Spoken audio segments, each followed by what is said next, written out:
Olá, queridos amigos, que alegria nós estarmos aqui mais uma vez para o nosso estudo. Tudo bem, Márcia? Como vai? Tudo bem, Thelma? Olá, Graças a amigos. Deus. Sejam muito Então, bem-vindos, né, a mais um isso, programa do que estamos estudando o livro Missionários da Luz. Né? Nós verdade. estamos aqui estudando o capítulo de 18, esse livro que é psicografado pelo Chico, não, com o autor espiritual André Luiz.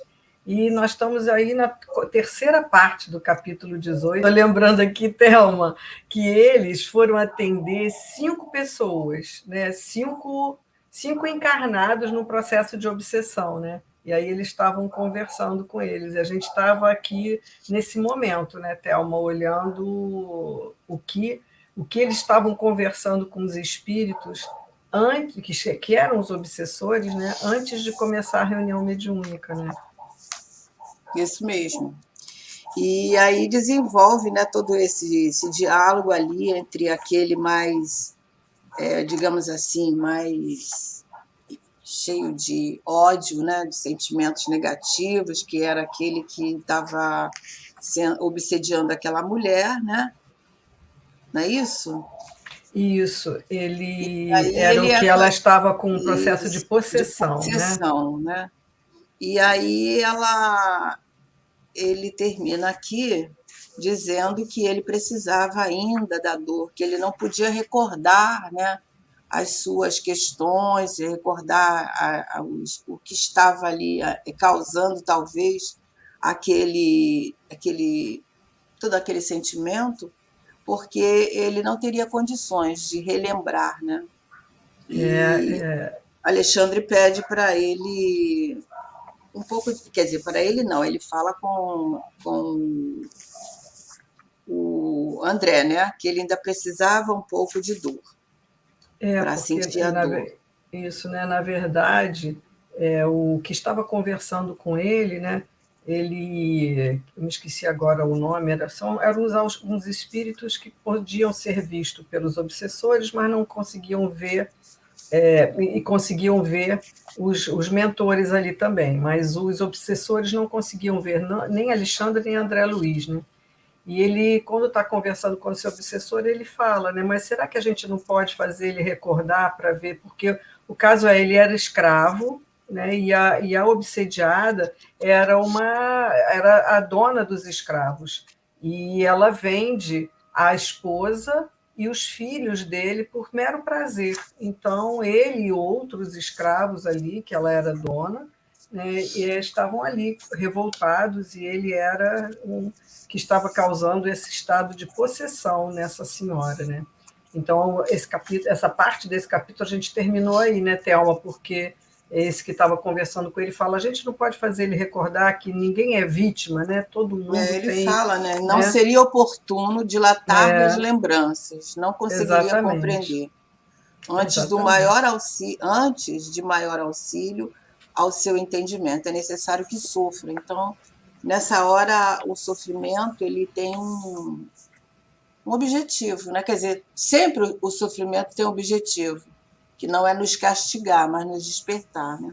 E assim, é despertar o arrependimento, né, Thelma, e outros sentimentos que ele precisa ter aí, e até como a gente já leu em outros capítulos, né, dele cansar de fazer o mal, né, porque até que ele perceba que aquele mal está sendo mais para ele até do que também para aquele que ele está obsediando, né?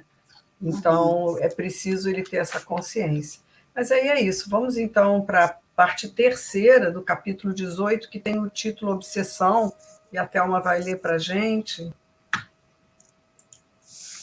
Então, continuando aqui, né, o trabalho deles, André conta, aproveitando a pausa mais longa que se fizera entre todos, observei detidamente a pobre obsediada.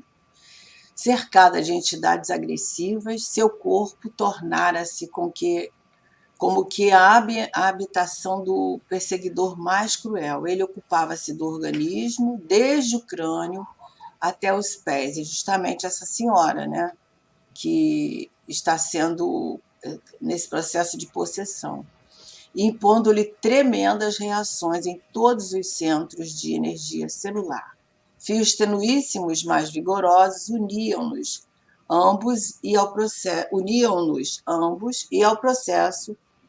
passo que o obsessor nos apresentava um quadro psicológico de satânica lucidez, a desventurada mulher mostrava aos colaboradores encarnados a imagem oposta, revelando angústia e inconsciência. Salve-me do demônio, gritava ela sem cessar, comovendo os companheiros em torno da mesa humilde. Oh, meu Deus, quando terminará esse suplício? Os olhos desmensuradamente abertos, como a fixar os inimigos invisíveis, a observação comum bradava angustiosamente após ligeiros instantes de silêncio. Chegaram todos do inferno e estão aqui. Ai, ai.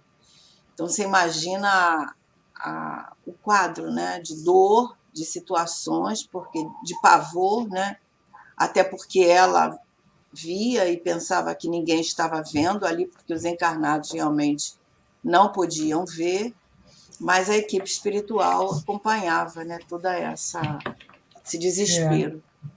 E aí, Thelma, a gente já até falou no programa passado, mas eu acho que vale recordar o que Kardec falou para a gente no capítulo 14 de A Gênese, sobre o que é, né, a possessão.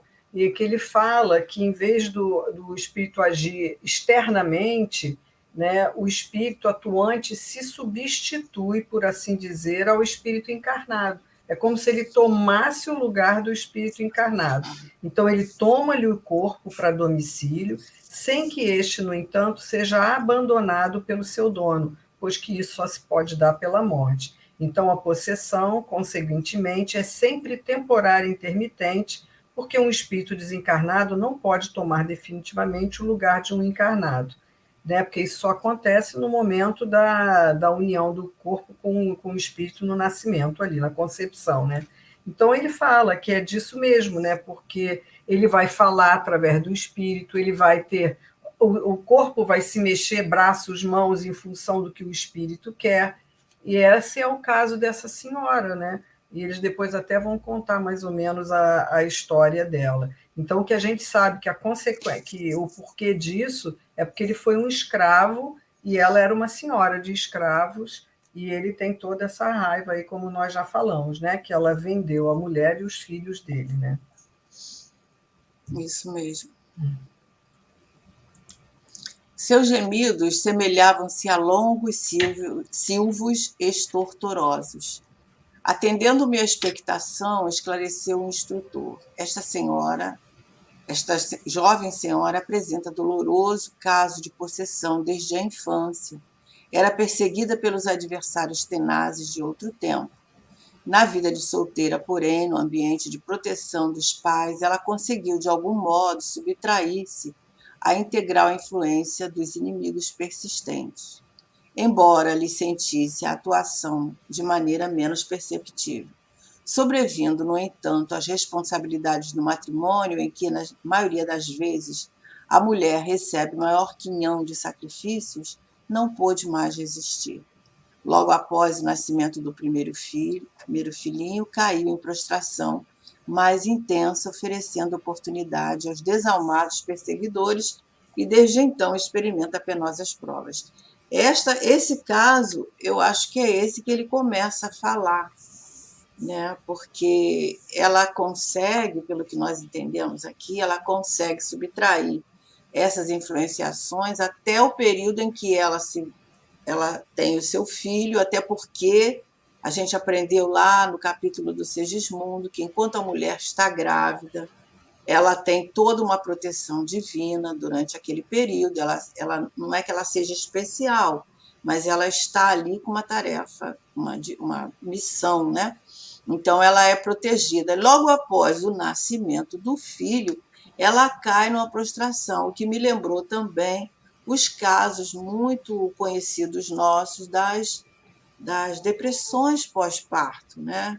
Que Isso. muitas vezes é oriunda, né, de obsessores também, inimigos daquele que reencarna, inimigos da família, enfim. E aqui, né, ele diz que desde a infância, não que na infância ela tivesse caso de possessão, mas ela já era bem perseguida por esses adversários, né? Mas talvez tivesse um pouco mais de proteção pela família, talvez aqui não diz, fosse uma família, né, mais ligada às orações, às preces, aos pedidos, a gente não sabe. Mas aí ele vai falar isso, né, que o matrimônio, depois, quando ela começa a ficar mais assoberbada e mais o nascimento dos filhos, pode ser que ela tenha descuidado mais desse lado, né, de se manter mais ligada ao lado espiritual, de fazer as suas preces, né, de botar os pensamentos em outros níveis, né? E aí ela começa a dar, vamos dizer assim, dar abertura para essas possibilidades, né? Acho que ele continua falando mais, né? Não, agora é André mesmo que fala. Ele continua, ia expor novas questões que o assunto suscitava, mas o instrutor amigo fez-me ver que a reunião de auxílio por parte dos encarnados teria início naquele mesmo instante. Precisávamos manter o concurso vigilante da fraternidade. Observei, agradavelmente surpreendido, as emissões magnéticas dos que se reuniam ali em tarefa de socorro, movidos pelo mais santo impulso de caridade redentora. Nossos técnicos, em cooperação avançada, valiam-se do fluxo abundante de forças benéficas, improvisando admiráveis recursos de assistência, não só aos obsediados, mas também aos infelizes perseguidores. De todos os enfermos psíquicos, somente a jovem, resoluta, a que nos referimos conseguia aproveitar nosso auxílio 100%. Identificava-lhe o valoroso esforço para reagir contra o assédio dos perigosos elementos que a cercavam. Envolvida da corrente de nossas vibrações fraternas, recuperar a normalidade orgânica absoluta, embora em caráter temporário. Sentia-se tranquila, mas quase feliz. Mas em caráter temporário, porque é afastado, né? Mas tem a possibilidade deles retornarem. Ele vai falar, né? E então a gente lembra que eram 5 obsediados, né? E aí ele fala que tinha assim, uma moça jovem, que essa era que realmente conseguiria sair dali com melhoras e que logo ela se libertaria desse processo obsessivo. Essa outra senhora, que era um caso de possessão, a gente vai ver que praticamente não tem nenhuma evolução. Tinham 2 irmãos que também até meio com questões de anormalidades, assim, questões mentais, que também não teriam assim melhoras, vamos dizer, substanciais. E tinha, acho que mais um senhor, eu agora não lembro direito, mas enfim. Então, essa menina, é dessa que eles estão falando que aproveitaria. Mas é interessante aqui, Thelma, quando eles falam é, desse fluxo de emanações de todos os encarnados presentes à reunião mediúnica, né? Os médiuns, o dirigente, aqueles que auxiliam, todos com comunhão de pensamentos e emanando essas forças, esses fluxos, né? Como ele fala aqui, de forças magnéticas, né? Que nós temos dentro de nós, quando a gente quer fazer o bem, e os benfeitores pegando todos esses recursos para atender também, né, colocar tanto nos encarnados quanto para todos aqueles desencarnados que foram levados até ali, né? Então é interessante essa nossa vigilância na hora da reunião mediúnica. Isso mesmo. Apesar de manter-se em trabalho ativo, Alexandre requisitou minha atenção, assinalando o fato. Esta irmã, disse o orientador, permanece de fato no caminho da cura. Percebeu a tempo que a medicação, qualquer que seja, não é tudo no problema da necessária restauração do equilíbrio físico. Já sabe que o socorro de nossa parte representa material que deve ser aproveitado pelo enfermo desejoso de restabelecer-se. Por isso mesmo, desenvolve toda a sua capacidade de resistência, colaborando conosco no interesse próprio. Observe, efetivamente sentindo-se amparada pela nossa extensa rede de vibrações protetores, a jovem emitia vigoroso fluxo de energias mentais, expelindo todas as ideias malsãs que os desventurados obsessores lhe haviam depositado na mente, absorvendo em seguida os pensamentos regeneradores e construtivos que a nossa influenciação lhe oferecia, aprovando aprovando-me o minucioso exame com um gesto significativo, Alexandre tornou a dizer. Ele ainda vai completar aí a observação de André, né? A Mas é gente só a moça, né? Essa moça que estava lá colaborando é que está realmente aproveitando desse atendimento. E a gente sabe que o Alexandre fala que ela é ligada ao estudo, à prece, à meditação. Então, ela tem todo um trabalho, ele vai falar depois, até mais à frente, que ela faz com ela mesma, que ajuda ela e ajuda aqueles que a estão obsediando, né? Então, Uhum. porque a gente sabe, e a gente já falou bastante sobre isso, que essas obsessões geralmente são por questões do passado, são de vivências de outras vidas, ou até dessa própria vida, quando alguém desencarna primeiro e que a gente não, enquanto estivemos a caminho, nós não praticamos o perdão, não perdoamos e não fomos perdoados, né? Então ficam essas questões de ódios, de raivas, que seguem adiante, e sempre que um está lá no plano espiritual, acaba complicando a vida daquele que está aqui, né?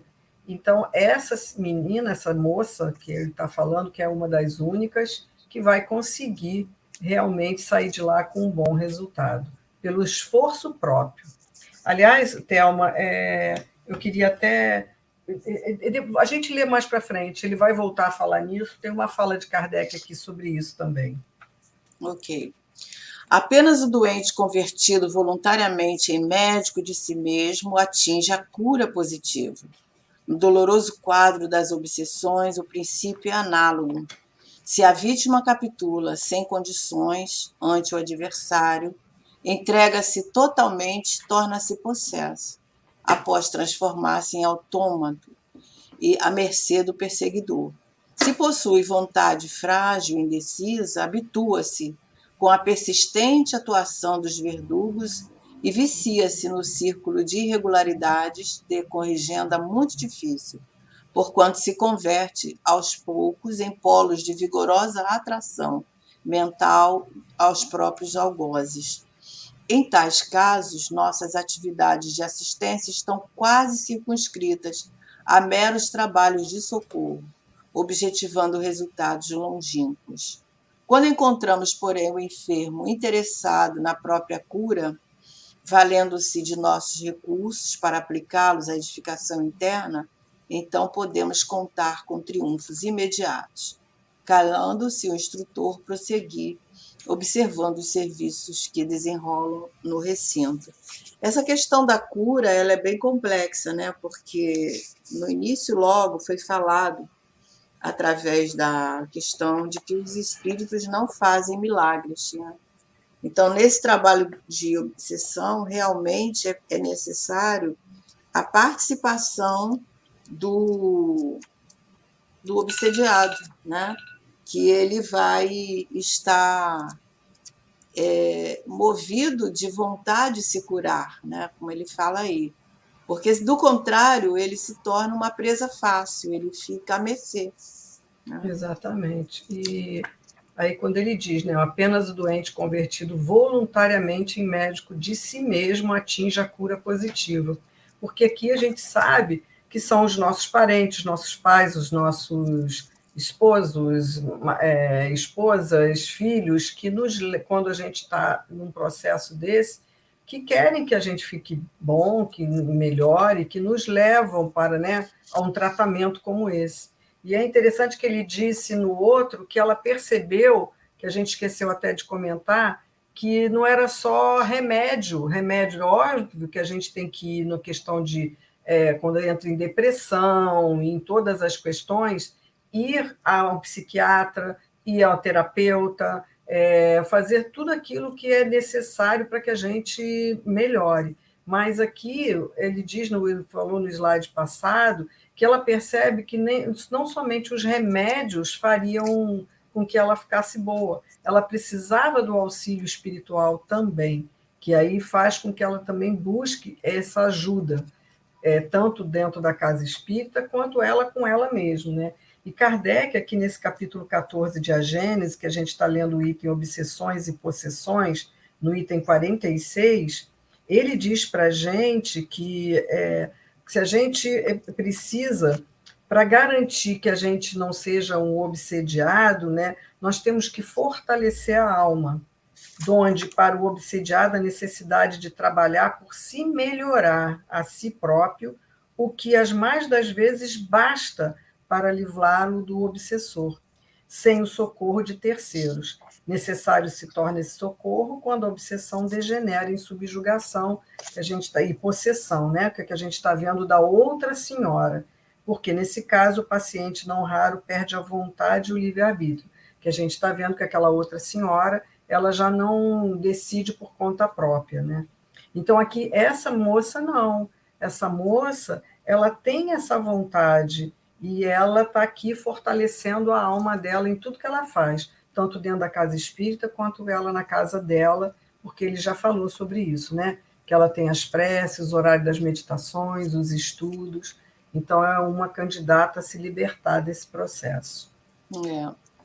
Nesse livro que a gente citou no programa passado, né, acho que o primeiro programa desse capítulo, a Sueli Calda-Schubert tem um capítulo que é O Poder da Vontade. E ela comenta o item do Livro do Livro dos Médiuns, no 131, que você já leu, e ela diz que a vontade não é um ser, uma substância qualquer. Não é.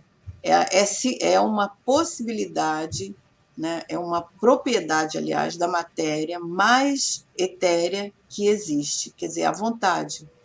Ela se torna matéria, ela se torna real, né? E ela diz: a vontade é atributo essencial do espírito, isto é, do ser pensante. E aí, ela comentando isso, ela fala que a consciência do enfermo, para a cura, né, é fundamental, para que ele compreenda a sua participação no processo da desobsessão. E aí ela ainda diz que, enquanto simultaneamente se realizam esses trabalhos na casa espírita, né, o trabalho de desobsessão, nas reuniões do Evangelho, nas reuniões que ele participa como terapêuticas, né, é imprescindível a vontade. Quando o paciente apresenta condições, todas as noções que a doutrina espírita apresenta devem ser gradualmente ministradas, lembrando-se que essa é uma tarefa que demanda tempo e paciência, perseverança e amor. Com os Você trabalhos. falou, não, você falou da vontade, eu lembrei de Leon Denis, né, no livro O Problema do Ser, do Destino e da Dor, quando ele fala das potências da alma, que ele começa falando da vontade, e ele fala que a gente tem formas de desenvolver isso dentro de nós, né, de trabalhar e para que a gente faça com que essas vontades possam surgir, que é uma potência da alma, uma potência do espírito, assim como falou a Sueli. Então, ele fala muito isso, que a gente tem como desenvolver essa vontade, né? E é o que essa moça aqui está dando essa lição para a gente, de que ela está consciente do que ela está passando, mas mais à frente eles ainda vão falar mais, e é bem interessante a forma como ela está agindo em relação a tudo que ela está passando. Isso mesmo. Então, continuando, o doutrinador encarnado, companheiro de grande e bela sinceridade, era o centro de um quadro singular. Seu tórax convertera-se num foco irradiante, e cada palavra que lhe saía dos lábios semelhava-se a um jato de luz, alcançando diretamente o alvo, fosse ele os ouvidos perturbados dos enfermos ou o coração dos perseguidores cruéis. Suas palavras eram com efeito de uma simplicidade encantadora. mas a substância sentimental de cada uma assombrava pela sublimidade, elevação e beleza. Isso é a observação de André, né? É Reparando, que, que na verdade, desculpa, Thelma, a gente vê a importância. Olha esse doutrinador, né? Como é que ele estava ali, não simplesmente estava falando por falar, né? De tudo aquilo que ele emitia, tinha uma amorosidade imensa, tanto por aquele desencarnado quanto aquele encarnado. E essa amorosidade dele era emanada nessas palavras, como se elas fossem junto com um fluxo ali de amor, fazendo bem, né, a todos ali. Fora ele se deixando também influenciar pelos benfeitores espirituais que estavam ali junto dele. Né? certamente. Reparando minha estupefação, Alexandre veio em meu socorro, esclarecendo: estamos aqui numa escola espiritual. O doutrinador humano encarrega-se de transmitir as lições. Você pode registrar, porém, que para ensinar com êxito não basta conhecer as matérias do aprendizado e ministrá-las. Antes de tudo, é preciso senti-las e viver-lhes a substancialidade do coração. E é isso que você está se referindo aí, porque qualquer trabalho que a gente vai fazer que envolva essa necessidade da compaixão, nós precisamos de deixar que o sentimento guie as nossas emoções, né? Porque são elas que vão trazer, vão reverberar esse íntimo, né? Como ele está descrevendo ali, esse tórax que se convertera num foco de luz, né? Cada palavra embalada por esse sentimento que ele trazia no coração. E a gente vê aqui, né, que não basta a gente saber, né, porque não adianta nessa hora a gente derramar conhecimento em cima daquele, né, porque se é o obsessor que está ali através de um médium sendo esclarecido, não vai adiantar nenhum a gente vir nesse momento, numa pessoa como a gente viu os diálogos anteriores, daquele que ele fala, chegaram os pastores, né? Que estava ali tentando ajudá-los, não adianta você jogar conhecimento, né? Porque essas pessoas estão com outro foco. Então, tem que ir pelo amor, pela compreensão e pela ligação também direta com esses benfeitores espirituais, porque é assim que eles estão dizendo aqui para a gente, né? Não basta conhecer as matérias do aprendizado e ministrá-las, mas a gente tem que sentir e ter essa vivência dentro do nosso coração, né? Aliás, o conhecimento só em lugar nenhum ele é útil, né? A não ser Pois é. nas escolas do mundo, né? Porque quando a gente vai tratar das emoções, da doença, da obsessão, é preciso esse sentimento, né? É importante a beça também o conhecimento, mas ele vai ter que vir junto, né? De, de outras questões aqui, de outros sentimentos, como você está dizendo aí, para que a gente possa ajudar, se a gente está realmente querendo ajudar, né? O homem que apregou o bem deve praticá-lo. Se não deseja que as suas palavras sejam carregadas pelo vento, olha só, como o simples eco de um tambor vazio. O companheiro que ensina a virtude, vivendo-lhes as grandezas em si mesmo, tem o verbo carregado de magnetismo positivo, estabelecendo edificações espirituais na alma que o ouvem. Sem essa característica, a doutrinação quase sempre é vã. Vendo o quadro expressivo analisado pelos esclarecimentos do instrutor, compreendi que o contágio pelo exemplo não constitui fenômeno puramente ideológico, mas sim que é um fato científico nas manifestações magnético-mentais. Com exceção da pobre irmã, que se encontrava possessa, os demais obsediados naqueles momentos ficaram livres da influenciação direta dos perseguidores. Entretanto, menos a jovem, que reagia valorosamente, os outros apresentavam singular inquietude, ansiosos de se reunirem de novo ao campo dos algozes. Então, é aquela, até lembrando aquela passagem, né, de Jesus. Muitas vezes, o obsessor é levado, é conduzido a uma zona de entendimento, a uma colônia, a um lugar onde ele vai se refazer, mas se o obsediado não tiver revestido de vontade, né, que isso realmente ocorra, o perdão, o sentimento sincero, voltam outros, né? A casa torna a ser habitada por outros espíritos, né? Não necessariamente só aquele. Aquele até vai, é esclarecido, mas outros, né? É o que Jesus falava. Se não mudarmos a conduta, né? Muda a tua conduta para que não aconteçam coisas piores. É isso. Então, aqui a gente vê isso que você está colocando, né? E, quer dizer, com exceção daquela moça que se encontrava possessa, os demais obsediados, quer dizer, ela estava possessa, eles não conseguiram afastar aquele espírito dela. Os outros, eles afastavam, mas eles estão tão acostumados àquela influência deles, daqueles perseguidores, que quando afasta, eles sentem falta daquela simbiose. Então, ele diz aqui, eles ficavam inquietos e Uhum. ansiosos de se reunirem de novo ao campo de atração dos algozes. Quer dizer, por mais que eles fossem... Sempre ele vai falar para a gente que sempre tem uma melhora, mas que, infelizmente, quando acaba aquele processo ali, eles estão ávidos para que... Então, assim, por mais que eles possam afastar, eles chamam de volta, né?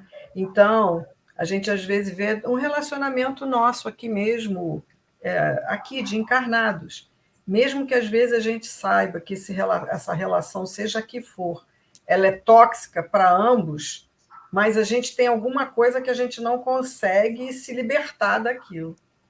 E a gente fica se atraindo, se machucando, mas não sai dessa relação. Então, ele está colocando isso aqui, que eles ficam, né, querendo voltar a isso. Né?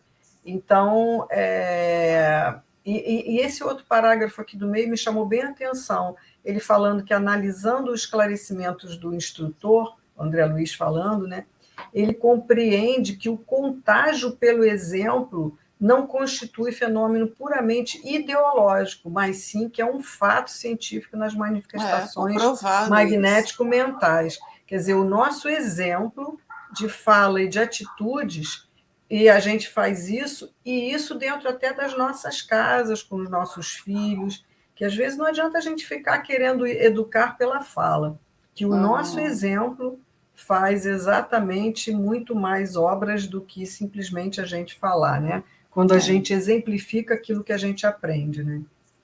Ele falou isso, né? Que palavras são carregadas pelo vento. Falar e não fazer, pior ainda, né? Auxiliares nossos haviam arrebatado os verdugos, expulsando-os daqueles corpos enfermos, atormentados. Todavia, os interessados nas melhoras físico-psíquicas primavam pela ausência íntima, conservando-se a longa distância espiritual dos ensinamentos que o doutrinador encarnado, ao influxo dos mentores do mais alto, ministravam com admirável sentimento. A atitude deles era de insatisfação e ansiedade. Dir-se-ia que não suportavam a separação dos obsessores invisíveis, habituado a enfermos que, pelo menos aparentemente, demonstravam desejo de cura. Estranhei a posição mental daqueles que se reuniam em pequenino grupo à nossa frente, tão lamentavelmente desinteressados do remédio que a espiritualidade lhes oferecia por amor.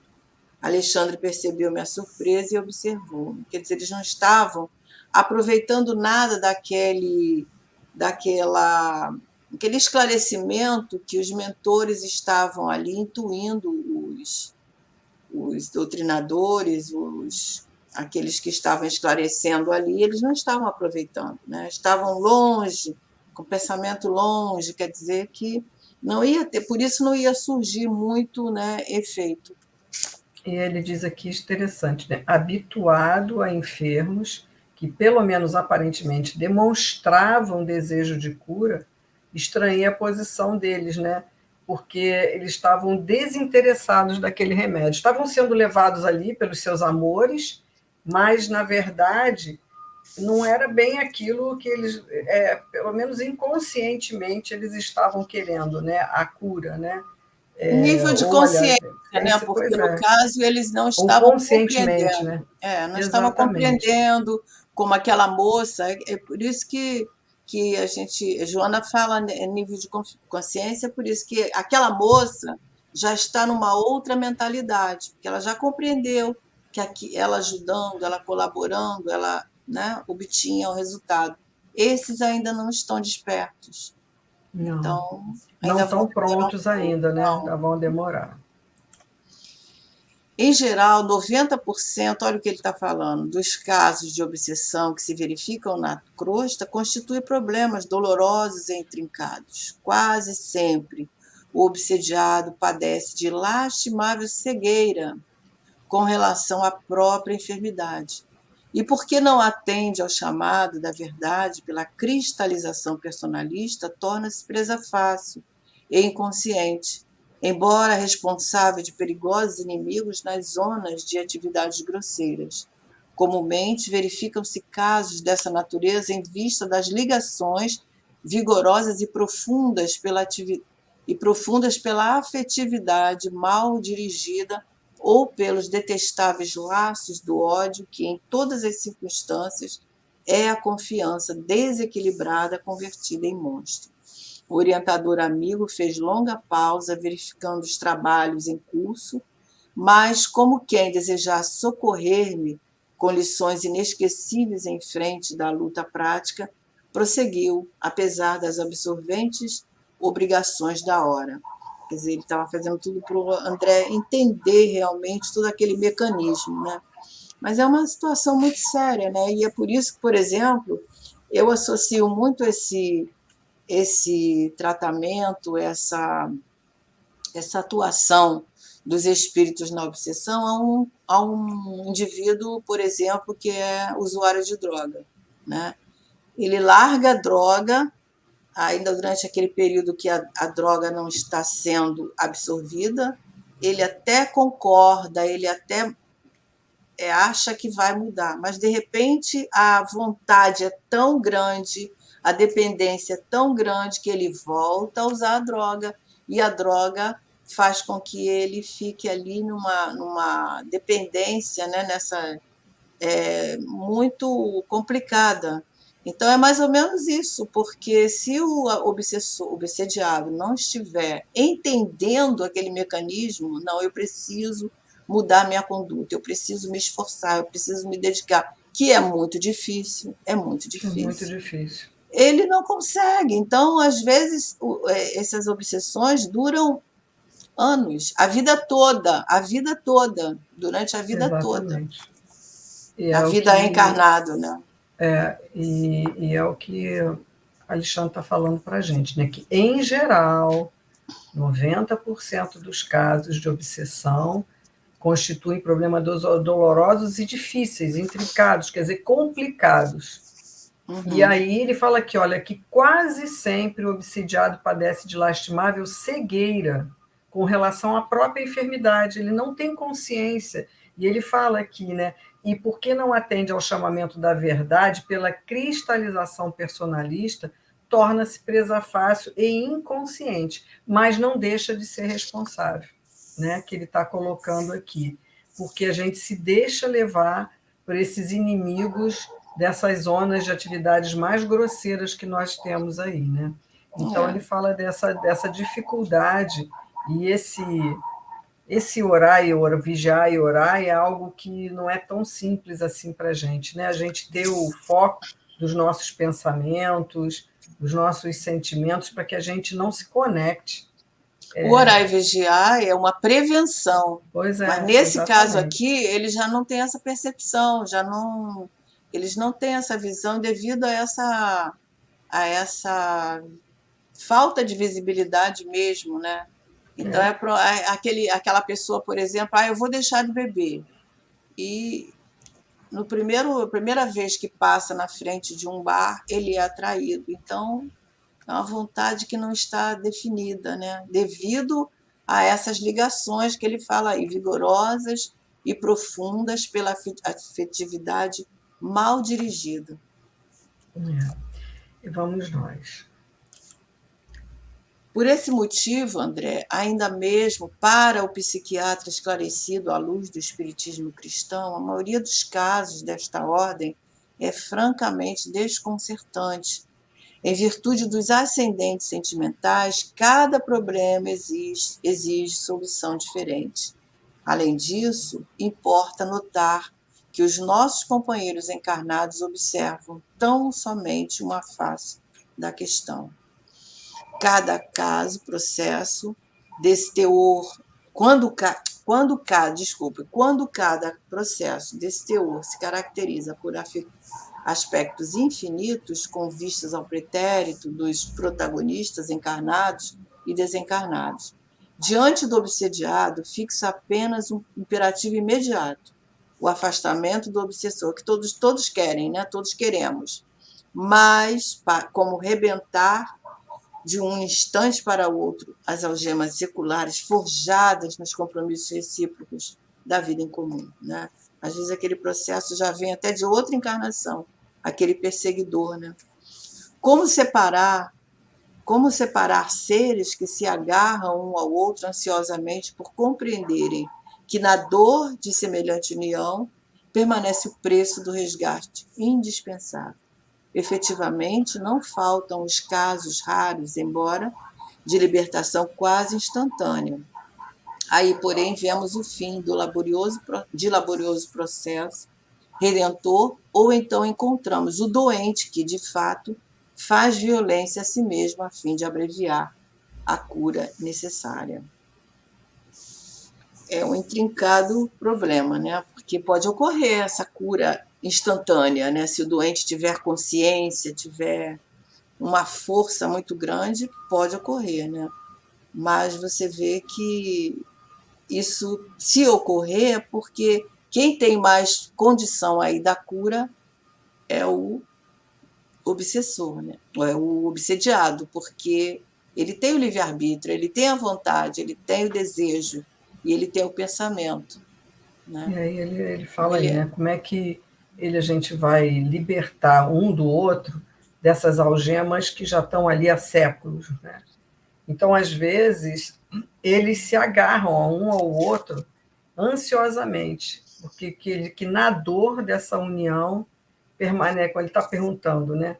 Como é que a gente vai fazer essa separação, que às vezes nessa dor, nesse processo, que é o preço que tem que se pagar para que eles possam se libertar, num futuro que a gente não sabe o quando, né? Então, ele fala que são raros esses casos, como você falou aí, de libertação quase espontânea, né? Mas a gente não sabe como o doente que faz a violência a si mesmo a fim de abreviar a cura necessária. E a gente não sabe as consequências, que a gente já leu em alguns livros, dessa libertação rápida assim. A gente não sabe as consequências tanto para o encarnado quanto para o desencarnado, né? Às vezes são consequências difíceis. São ligações, como ele diz aí, de séculos. A gente não sabe. Antes de encarnar, aquele obsessor já é presente naquela vida. Às vezes passa anos até ele encontrar, né, aquele espírito naquela configuração nova, né? Então a gente lembra aí, por exemplo, daquele caso do Dr. Bezerra, né, que o filho dele realmente, depois da doutrinação, o espírito consegue se desligar, mas ele disse, se eu me desligar dele, ele vai desencarnar, né? Está lá naquele livro Loucura sobre o Novo Prisma. E ele realmente, quando a mulher dele comunica a ele que o rapaz teve uma melhora, ele vai para casa já pensativo naquela possibilidade, né? E ele sabia dessa alternativa que o próprio obsessor disse para ele, e poucas horas depois o rapaz, desencarna. Então é uma simbiose tão forte, uma ligação tão forte, que cria laços, né? Cria sequelas, né? Então, é bem complexo. Então, por isso que ele fala lá em cima, né? Que mesmo para um psiquiatra esclarecido, né, à luz do espiritismo, esses casos francamente desconcertantes, são, né? Francamente desconcertantes, em virtude desses ascendentes. Vamos nós.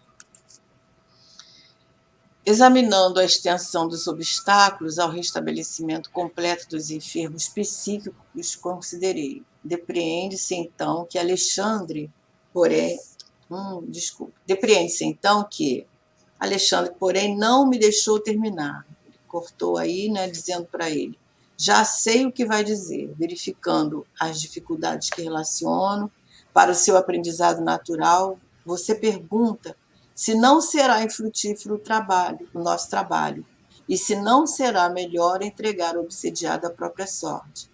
E esta observação, contudo, é um contrassenso, quer dizer, ele captou lá a pergunta do André, né? Se você estivesse na Terra, ainda na carne, e visse um filho amado em condições pré-agônicas, totalmente desenganado pela medicina humana, teria coragem de abandoná-lo ao sabor das circunstâncias? E aí ele faz outra pergunta: não confiaria em algum recurso inesperado da providência divina? Não aguardaria ansioso a manifestação favorável da natureza?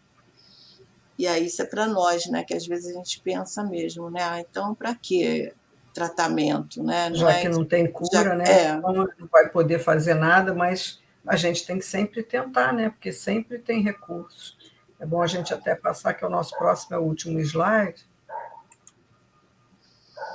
quem está firmemente no âmago do coração de um homem, nosso irmão, para dizer com certeza matemática se ele vai reagir contra o mal ou deixar de fazê-lo, se pretende o repouso ou o trabalho ativo. Quer dizer, como é que nós podemos afirmar uma coisa dessa? Não podemos, desse modo, mobilizar qualquer argumento intelectual para fugir ao nosso dever de assistência fraterna ao próximo ignorante e sofredor. Urge atender a nossa parte de obrigação imediata, compreendendo que a construção do amor é também uma obra de tempo. Nenhuma palavra, nenhum gesto ou pensamento nos serviços do bem permanece perdido. Compreendi a nobreza da observação e mantive-me em silêncio, porque o meu orientador voltava a cooperar ativamente nos trabalhos em andamento. Passei a examinar os doentes psíquicos, enquanto o doutrinador terreno prosseguia em sua luminosa tarefa de evangelização. É isso. Como é que a gente pode dizer qual é o tempo de cada um? Por que a gente não pode acreditar e pedir e fazer de tudo para que aquele nosso amado possa melhorar? A gente não sabe aquilo que que rumo ele vai tomar, a gente não sabe o quanto esse trabalho pode ajudar o obsessor e que ele possa olhar por ele mesmo e perceber que ele já não está mais se arrepender de tudo aquilo e resolver dar outro rumo à vida dele. A gente não sabe. Então, a gente deve sempre fazer a nossa parte. Pedir, orar, né, rezar pedindo e tentando ajudar aqueles que nos são caros e a nós mesmos, né, porque qualquer um de nós pode passar por um processo desse. Né? Verdade. É bem complexo, mas a gente tem que fazer a nossa parte sempre, procurar pelo menos fazer, né? Para que possamos ter essa tranquilidade na consciência. Exatamente. Então é isso, né, queridos amigos? Nós terminamos aqui esse capítulo da margem, a gente conversar bastante, mas nosso tempo já foi. Então, que vocês possam ficar com Jesus até o nosso próximo encontro, onde nós vamos terminar esse capítulo 18 sobre o processo de obsessão. Fiquem com Deus. Thelma, você também. Fiquem com Deus, fiquem com Deus, Márcia, e até a próxima semana, se Deus quiser. Até lá.